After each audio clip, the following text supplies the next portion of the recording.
بسم اللہ الرحمن الرحیم۔ السلام علیکم ناظرین۔ پچھلے زمانے کی بات ہے، شہر عراق میں ایک اللہ والا رہتا تھا، بہت ہی زیادہ غریب تھا، مگر اسے اللہ پاک کا گھر دیکھنے کا، حج کرنے کا بہت زیادہ شوق تھا۔ وہ مزدوری کرتا اور کچھ پیسے گھر کا خرچے میں استعمال کر لیتا اور کچھ پیسے حج کے لیے جوڑ لیتا۔ اس نے کافی محنت مزدوری کی، آخر کار اس کے پاس اتنا پیسہ سرمایہ اکٹھا ہو گیا کہ وہ حج کر سکے۔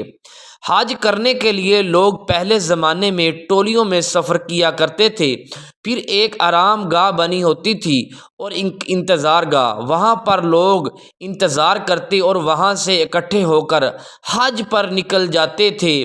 اس دوست نے ایسا ہی کیا، حج کی تیاری کی اور گھر والوں سے اجازت لی۔ گھر والوں نے خوب انتظام کیا اور اسے ایک اچھے انداز میں اس کو رخصت کر دیا۔ اس کے آرام گاہ، جس جگہ پر لوگ قافلے والے ایک دوسرے کا انتظار کرتے تھے، اس کے گھر کا فاصلہ اور آرام گاہ کا فاصلہ کافی زیادہ تھا اور درمیان میں ایک جنگل بھی تھا۔ اس بندے نے تیز تیز قدم بھرے تاکہ میں جنگل کو عبور کر سکوں۔ ابھی گھر سے نکلا ہی تھا، جنگل کے قریب پہنچا، ایک گھر سے رونے کی آواز آنے لگی۔ عورت بہت زیادہ چلا رہی ہے، بچہ اونچی اونچی رو رہا ہے۔ جس طرح وہ بہت زیادہ پریشان ہوتے ہیں، اس کے دل میں رحم آیا۔ اس گھر کے قریب ہو کر کان لگا کر سنتا ہے کہ رونے کی آوازیں آ رہی ہیں۔ آخر کار اس اللہ والے نیک بندے نے دروازے کو کھٹکایا اور پوچھا، بی بی خیریت تو ہے؟ کیوں رونے کی آوازیں آ رہی ہیں؟ اس نے کہا، میرا شوہر فوت ہو گیا ہے۔ جب سے وہ فوت ہوا ہے ہمارے گھر میں فاقہ ہی فاقہ ہے، کھانے کے لیے کوئی بھی چیز نہیں ہے، ہماری جان نکل رہی ہے۔ اس نے کہا، بی بی پریشان نہیں ہونا، میرے پاس کچھ پیسے ہیں، آپ یہ رکھ لیں اور اپنا ساز و سامان لے آئیں، اپنے بچوں کے لیے کھانے کی چیزیں لے آئیں۔ اس بندے نے اس کو پیسے پکڑا دیے اور اس بی بی نے دعا دی، اللہ پاک آپ کی دلی مراد قبول کرے۔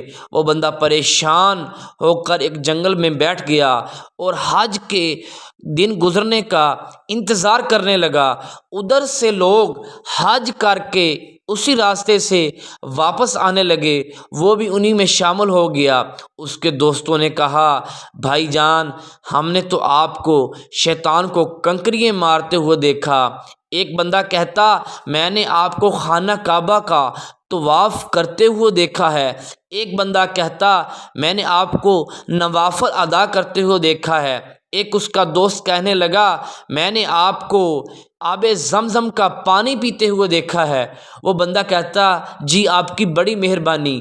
ان کے ساتھ گھر واپس آیا، گھر والے انتظار میں کھڑے تھے، اس کا خوب استقبال کیا گیا۔ وہ دل کے اندر پریشان تھا، میں تو حج کرنے کے لیے گیا ہی نہیں، یہ کیسے ہو سکتا ہے؟ رات کو سو جاتا ہے، خواب میں کیا دیکھتا ہے کہ خواب میں ایک فرشتہ آتا ہے، کہتا، میں نے آپ کی جگہ پر حج کیا ہے، اللہ پاک نے میری ڈیوٹی لگائی تھی، کیونکہ آپ نے اس عورت کی بچوں کی بھوک سے مر رہے تھے، ان کی مدد کی ہے، اللہ پاک نے مجھے بھیجا کہ جا کر اس نیک بندے کا حج کیجئے اور مکمل فرائض جو حج کے ہوتے ہیں ادا کیجئے، اس چیز کا ثواب آپ کو ملے گا۔ اس سے ظاہر ہوتا ہے آپ کی نیت اچھی ہو تو آپ کوئی بھی کام کر سکتے ہیں، لہٰذا آپ کی نیت اچھی ہوگی، اللہ پاک بھی آپ کی مدد فرمائیں گے۔